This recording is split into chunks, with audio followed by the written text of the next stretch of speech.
Hai, saya David dari Atma Connect. Hari ini saya akan memberi demo tentang fasilitas yang kami miliki, tapi sebelum itu izinkan saya memberi Anda gambaran umum. Saya akan menunjukkan ruang komunitas yang kami miliki. Di sini Anda akan temukan komunitas berdasarkan jumlah diskusi yang mereka miliki dan jumlah aksi yang mereka lakukan.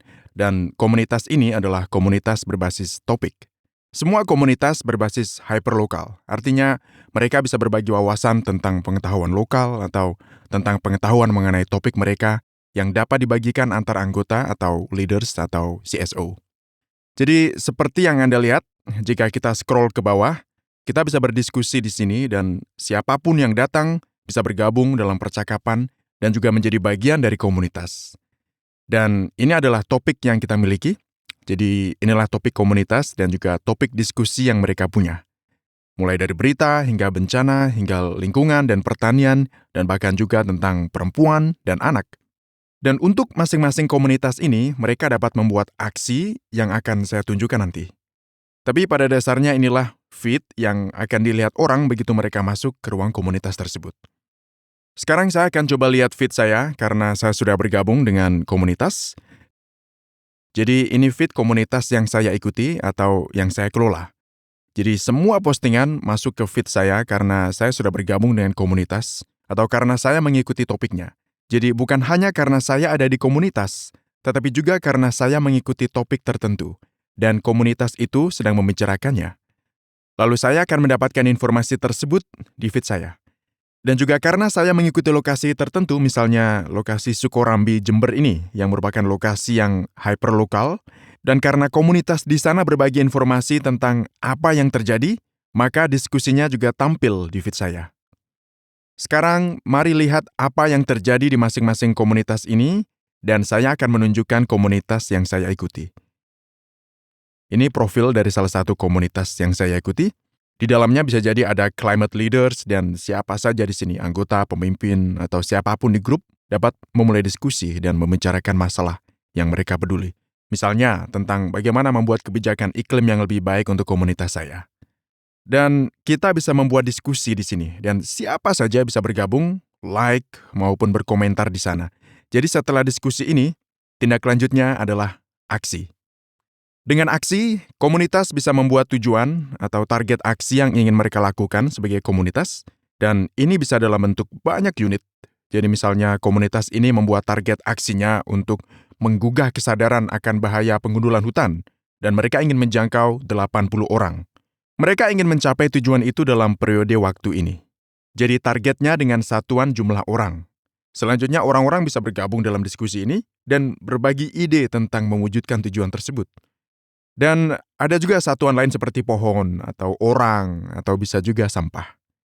Bisa juga berupa item, jadi jumlah item yang ingin dibagikan atau jumlah item yang mau dikumpulkan. Nah, inilah dampak yang diharapkan. Kami punya fitur yang kami sebut validasi. Jadi di akhir periode waktu ini, kami akan memberitahu komunitas dan menanyakan pencapaiannya, seperti apa hasilnya. Jadi kita bisa tahu apa yang terjadi dan dampak dari itu. Jadi misalnya untuk yang ini ya, ini adalah detail aksi mengumpulkan orang untuk memprotes pengundulan hutan melalui media sosial. Nah, inilah foto-foto yang diunggah oleh komunitas tersebut. Jadi inilah yang terjadi di lapangan dan hal ini terjadi karena pada akhir periode tersebut kami mengabari komunitas dan menanyakan ke mereka, dari target 100 orang berapa banyak orang yang benar-benar terlibat dalam kampanye itu. Lalu komunitas tersebut menyampaikan ada 95 orang yang terlibat, jadi 95%. Dan kampanyenya berlangsung selama 4 hari. Gitu. Dan kami juga menanyakan detail demografi komunitas, termasuk jumlah laki-laki dan perempuan dalam kelompok tersebut, serta demografi usia, serta ada atau tidaknya penyandang disabilitas. Sebenarnya kegiatan ini merupakan bagian dari proyek yang lebih besar yang disebut kampanye memerangi pengundulan hutan yang baru saja kami selenggarakan bersama organisasi yang lebih besar. Dan aksi ini pun bisa diikuti oleh komunitas lain. Jadi dalam satu komunitas, para pemimpin bisa membuat satu aksi untuk proyek tertentu. Mereka juga bisa memiliki aksi lain yang benar-benar terkait dengan proyek itu. Misalnya yang ini. Ini juga bagian dari proyek yang juga sudah divalidasi. Dan validasi ini teragregasi dalam profil komunitas. Jadi kalau kita masuk ke detail komunitas ini, kita bisa melihat berapa banyak dampak yang telah diberikan oleh komunitas tersebut, dan seperti yang saya katakan sebelumnya, aksi semacam ini sebenarnya juga bisa diikuti oleh komunitas lain. Jadi jika saya kembali ke feed saya dan melihat komunitas lain, saya bisa melihat komunitas yang bergabung dalam aksi tersebut.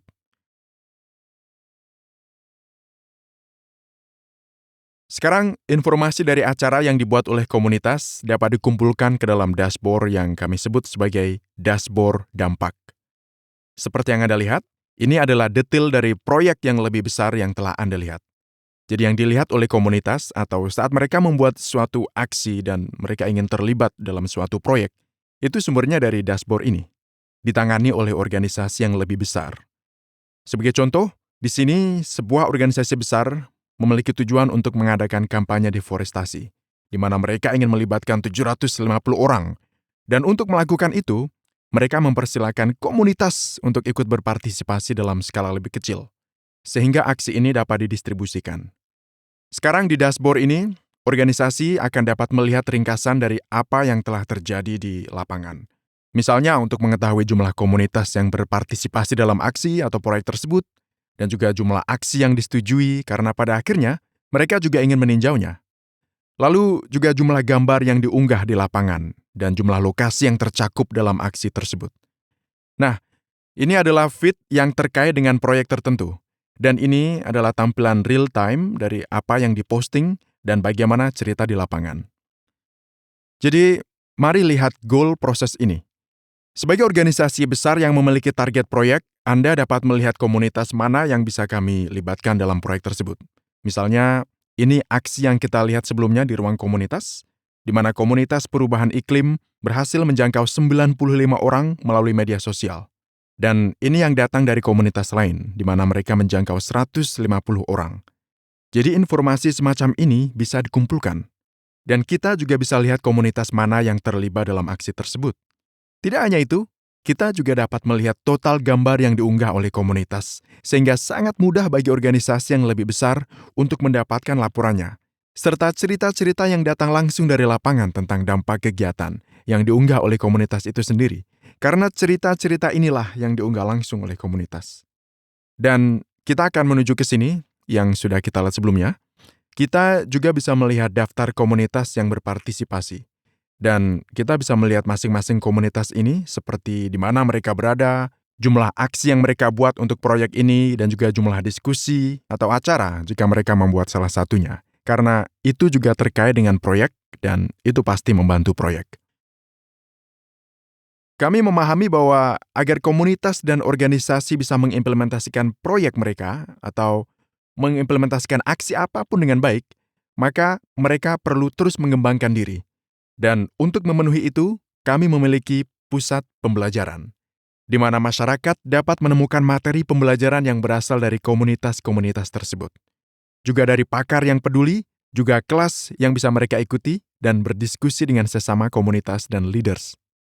Jadi, inilah sumber belajar yang kami miliki untuk membantu komunitas mengembangkan diri sehingga mereka dapat mengelola proyek mereka atau terlibat dalam aksi atau bahkan menciptakan dampak yang lebih baik. Dan di sini mereka dapat menemukan materi yang diklasifikasikan ke dalam topik tertentu untuk membantu mereka berkembang dan juga kelas yang dapat mereka ikuti. Jadi konten ini berasal dari komunitas juga. Jadi ini adalah pusat pembelajaran terbuka di mana orang dapat membagikan konten pembelajaran mereka dan juga dapat mengunduhnya dan belajar dari satu sama lain tentang cara mengembangkan komunitas mereka. Kita juga punya performance index, yaitu wadah bagi para tokoh masyarakat untuk bisa menilai dirinya sendiri sehingga nantinya mereka akan tahu di mana kapasitasnya. Dan setelah mengikuti tes, kami akan memberikan informasi terkait level mereka agar kami bisa memberikan rekomendasi konten seperti apa yang dapat mereka baca dari sumber belajar ini. Karena semua sumber belajar ini dimaksudkan untuk membantu mereka berkembang. Jadi pada akhirnya, mereka akan diberikan materi ini sehingga mereka dapat mengikuti tes ulang untuk meningkatkan kapasitas tersebut. Oke, terima kasih banyak telah melihat demo kami, dan jika Anda ada pertanyaan, beritahu kami, karena kami selalu terbuka untuk diskusi. Terima kasih.